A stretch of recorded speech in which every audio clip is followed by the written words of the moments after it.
ಬೆಳಗಾವಿಯಲ್ಲಿ 400 ಕೋಟಿ ದರೋಡೆ ಪ್ರಕರಣ ಮಹಾರಾಷ್ಟ್ರ ಎಸ್ಐಟಿ ಮುಂದೆ ಕಿಂಗ್ ಪಿನ್ ಆರೋಪಿ ಕಿಶೋರ್ ಸಾವಳಾ ಶರಣಾಗಿದ್ದಾನೆ.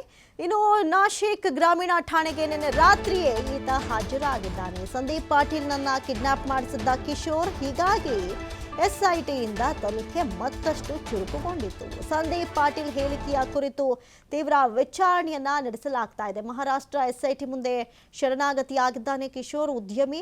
ಇನ್ನು ಈತನೇ ಸಂದೀಪ್ ಪಾಟೀಲ್ನನ್ನ ಕಿಡ್ನಾಪ್ ಮಾಡಿಸಲಾಗಿತ್ತು ಅನ್ನೋದು ಗೊತ್ತಾಯ್ತಲ್ಲ. ಆತನೇ ಕೂಡ ಹೇಳಿದ್ದ, ಕಂಪ್ಲೇಂಟ್ ಕೂಡ ಕೊಟ್ಟಿದ್ದ.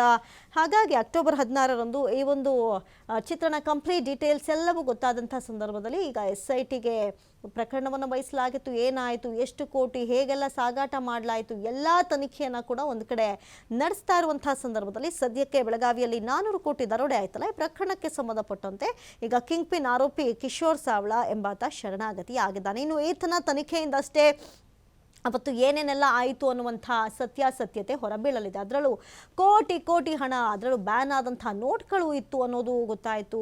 ಆ ಒಂದು ಸಂದರ್ಭದಲ್ಲಿ ಇಷ್ಟು ಹಣ ಯಾರಿಗೆ ಸೇರಿದ್ದು, ಯಾಕೆ ಸೇರಿದ್ದು, ಯಾರಿಂದ, ಇದರ ಹಿಂದೆ ಯಾವ ಪ್ರಭಾವಿಗಳಿದ್ದಾರೆ, ಉದ್ಯಮಿಗೆ ಸೇರಿದಂಥ ಹಣವ, ಎಲ್ಲ ರೀತಿಯಲ್ಲೂ ಕೂಡ ಒಂದು ಕಡೆ ತನಿಖೆಯನ್ನು ನಡೆಸಲಾಗ್ತಾ ಇದೆ. ಸದ್ಯಕ್ಕೆ ಈ ಕಿಶೋರ್ ಸಾವಳಾ ಎಂಬಾತ ಶರಣಾಗತಿ ಆಗಿದ್ದಾನೆ. ನಾಶಿಕ್ ಗ್ರಾಮೀಣ ಠಾಣೆಗೆ ನಿನ್ನೆ ರಾತ್ರಿಯೇ ಈತ ಹಾಜರಾಗಿದ್ದಾನೆ. ದೂರುದಾರ ಸಂದೀಪ್ ಪಾಟೀಲ್ ಕೊಟ್ಟಂಥ ಹೇಳಿಕೆಯನ್ನು ದಾಖಲು ಮಾಡಿಕೊಂಡಂತಹ ಪೊಲೀಸರು ತೀವ್ರ ತನಿಖೆಯನ್ನು ನಡೆಸ್ತಾ ಇದ್ರು. ಅವತ್ತಿಗೆ ಸದ್ಯಕ್ಕೆ 6 ಜನರನ್ನ ಬಂಧಿಸಲಾಗಿದೆ. ಹೆಚ್ಚಿನ ತನಿಖೆಯನ್ನು ನಡೆಸಲಾಗ್ತಾ ಇದೆ. ಸಂದೀಪ್ ಪಾಟೀಲ್ನನ್ನ ಕಿಶೋರ್ ಕಿಡ್ನಾಪ್ ಮಾಡಿಸಿರ್ತಾನೆ. ಹೀಗಾಗಿ ಎಸ್ಐಟಿಯಿಂದ ತನಿಖೆ ಮತ್ತಷ್ಟು ಚುರುಕುಗೊಳ್ಳುತ್ತಿದೆ.